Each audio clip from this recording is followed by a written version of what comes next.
2027 నాటికి $5 ట్రిలియన్ జీడీపీతో భారతదేశం ప్రపంచంలో మూడవ అతిపెద్ద ఆర్థిక వ్యవస్థగా అవతరించనుందని గ్లోబల్ బ్రోకరేజ్ జెఫరీస్ పేర్కొంది. అలాగే 2030 నాటికి మార్కెట్ క్యాప్ $10 ట్రిలియన్ చేరుకుంటుందని జెఫరీస్ వెల్లడించింది. అయితే దీనికోసం నిపుణులు కొన్ని సూచనలు కూడా చేస్తున్నారు.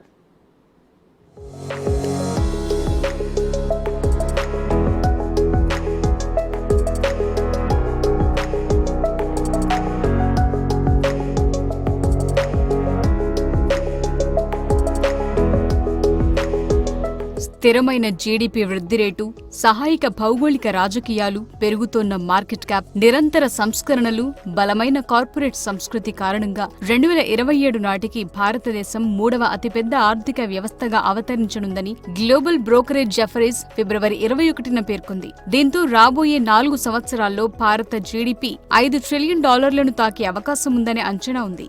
జపాన్, జర్మనీలను అధిగమించి స్థిరమైన కార్మిక సరఫరాను కలిగిన జనాభా గణాంకాలతో సంస్థాగత బలాన్ని మెరుగుపరుచుకుంటూ వేగంగా అభివృద్ధి చెందుతున్న అతిపెద్ద ఆర్థిక వ్యవస్థగా భారత్ అవతరించనుంది. ఇక భారతీయ యూనికార్న్లు రాబోయే 5 నుంచి 7 సంవత్సరాల్లో పరిపక్వం చెందడం ప్రారంభిస్తాయని జెఫరీస్ అంచనా వేసింది. అలాగే కాపెక్స్ సైకిల్ రంగంలో ఈక్విటీల అవసరాలను ఇది ప్రేరేపిస్తుంది కాబట్టి ఐపీఓ, ఎఫ్పీఓ జారీ మార్కెట్ క్యాప్లో 4 నుంచి 5% చేరుకోవచ్చని విశ్లేషకులు చెబుతున్నారు.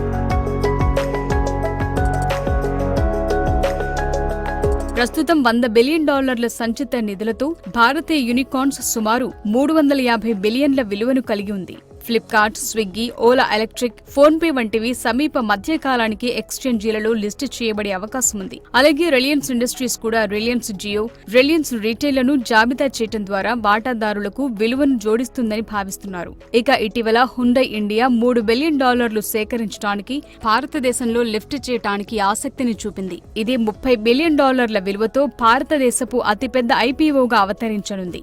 ఇలా భారత్ ఆర్థిక వ్యవస్థల్లో స్టార్గా మెరవనున్నట్లు నిపుణులు భావిస్తున్నారు.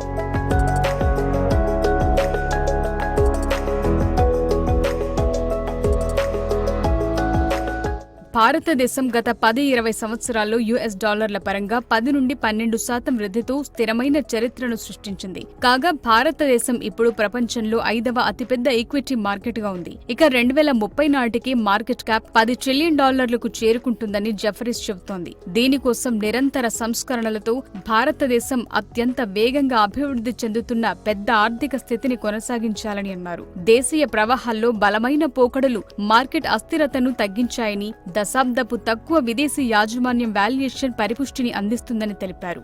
ROE కేంద్రీకృత కార్పొరేట్ రంగం 167 కంపెనీలతో $5 బిలియన్ల కంటే ఎక్కువ మార్కెట్ క్యాప్ కలిగి ఉండగా ఇది పెట్టుబడిదారులకు విస్తారమైన చాయిస్లను అందిస్తుందని నిపుణులంటున్నారు.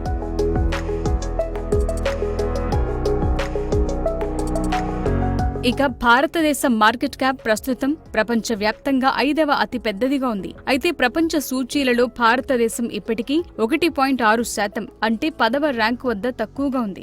మార్కెట్ ఫ్రీ ఫ్లోట్ పెరగటం, కొన్ని క్రమరాహిత్యాలు క్రమబద్ధీకరించడం వల్ల ఈ పరిస్థితిలో మార్పు రావాలని నిపుణులు సూచిస్తున్నారు. గత 15 నుంచి 20 సంవత్సరాల చరిత్ర, కొత్త జాబితాలకు అనుగుణంగా మార్కెట్ రాబడిని ఊహిస్తే 2030 నాటికి భారతదేశం దాదాపు $10 ట్రిలియన్ల మార్కెట్గా మారుతుందని అంటున్నారు. ఇప్పుడు ప్రపంచ పెద్ద పెట్టుబడిదారులు భారత్ను విస్మరించలేని పరిస్థితి ఉంది. సేవల ఎగుమతి ఇప్పుడు సంవత్సరానికి దాదాపు $450 బిలియన్ ఉంది. జేపీ మోర్గాన్, ఇంటెల్, ఎన్టీటీ మొదలైన సంస్థలతో సహా అనేక పెద్ద ప్రపంచ సంస్థలు భారతదేశంలో 10 నుండి 20% మంది ఉద్యోగులను కలిగి ఉన్నాయి. ఇక సుపీరియర్ డిజిటల్ ఇన్ఫ్రా, యువకులు, బాగా చదువుకున్న మానవ వనరులు అందరూ కలిసి దీన్ని మరింత వృద్ధిలోకి తీసుకురావాల్సి ఉంది.